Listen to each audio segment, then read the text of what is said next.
नई दुल्हन के लिए कुछ स्थानों पर जाने को लेकर परंपरागत मान्यताएं और रीति रिवाज होते हैं, जो समाज, संस्कृति और परिवार के विश्वासों पर निर्भर करते हैं।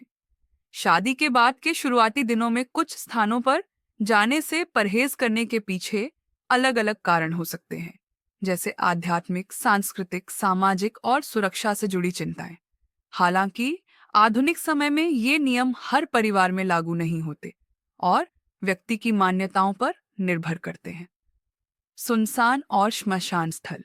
कुछ परंपराओं में माना जाता है कि शादी के बाद नई दुल्हन को सुनसान जगहों और श्मशान घाट जैसी जगहों पर जाने से बचना चाहिए। इसके पीछे यह विश्वास होता है कि नई शादी में सकारात्मक ऊर्जा होती है और श्मशान घाट या अन्य नकारात्मक ऊर्जा वाले स्थानों पर जाने से इस ऊर्जा पर बुरा प्रभाव पड़ सकता है।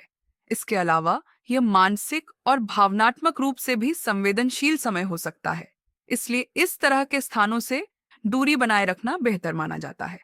शादी के तुरंत बाद मायके न जाना।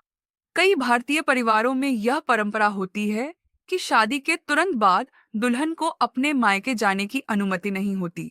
ऐसा इसलिए किया जाता है ताकि वह नए परिवार में अच्छी तरह से घुल मिल सके और अपने ससुराल के रीति रिवाजों को समझ सके। पहले के समय में यह मान्यता अधिक सख्त होती थी, लेकिन अब कई परिवार इसे दुल्हन और ससुराल वालों की सुविधा के अनुसार अपनाते हैं। कुछ स्थानों पर यह भी परंपरा होती है कि शादी के बाद कुछ महीनों या विशेष त्योहार, जैसे पहली तीज या करवा चौथ के बाद ही दुल्हन मायके जाती है। अकेले यात्रा करने से परहेज। परंपरागत रूप से नई दुल्हन को अकेले यात्रा करने की अनुमति नहीं दी जाती, खासकर रात के समय। इसके पीछे सुरक्षा कारणों के अलावा यह भी धारणा होती है कि शादी के शुरुआती दिनों में पति पत्नी को साथ रहना चाहिए और परिवार के अन्य सदस्यों के साथ सामंजस्य बैठाना चाहिए।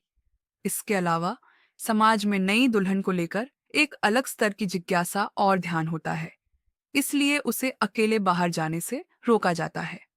मंदिर या धार्मिक स्थल पर जाने से परहेज।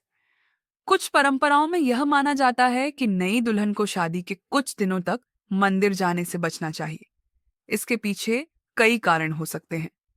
शादी के दौरान विभिन्न रस्मों के कारण दुल्हन को आराम की जरूरत होती है।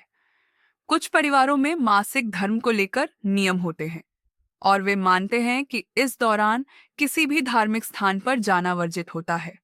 कुछ परंपराओं में यह भी कहा जाता है कि नई दुल्हन को पहले अपने ससुराल के कुल देवी देवता का पूजन करना चाहिए, उसके बाद ही किसी अन्य धार्मिक स्थल पर जाना चाहिए।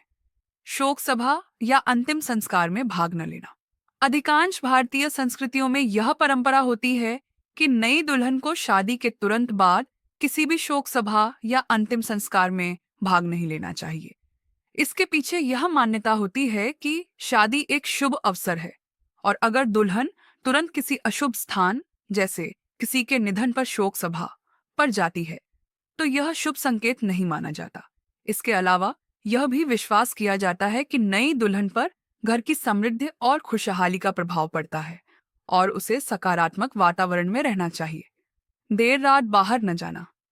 कई परिवारों में शादी के बाद नई दुल्हन को देर रात अकेले बाहर जाने से रोका जाता है।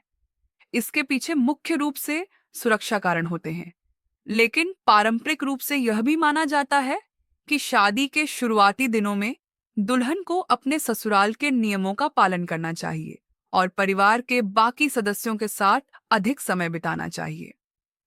नकारात्मक ऊर्जा वाले स्थानों से बचाव। कुछ परिवारों में यह मान्यता होती है कि नई दुल्हन को ऐसे स्थानों पर जाने से बचना चाहिए जहां नकारात्मक ऊर्जा हो सकती है, जैसे कि अस्पताल, बीमार व्यक्ति का घर या कोई स्थान जहां पर हाल ही में कोई दुर्घटना हुई हो। यह विश्वास होता है कि नई दुल्हन पर बुरी नजर जल्दी लग सकती है और उसे शुभ माहौल में रहना चाहिए। आधुनिक दृष्टिकोण। हालांकि ये परंपराएं कई परिवारों में अभी भी मानी जाती हैं, लेकिन आधुनिक समय में इन्हें लचीलेपन के साथ अपनाया जाता है। कई परिवार अब दुल्हन की इच्छा को अधिक प्राथमिकता देते हैं और उसे अपनी स्वतंत्रता और आराम के अनुसार निर्णय लेने की अनुमति देते हैं।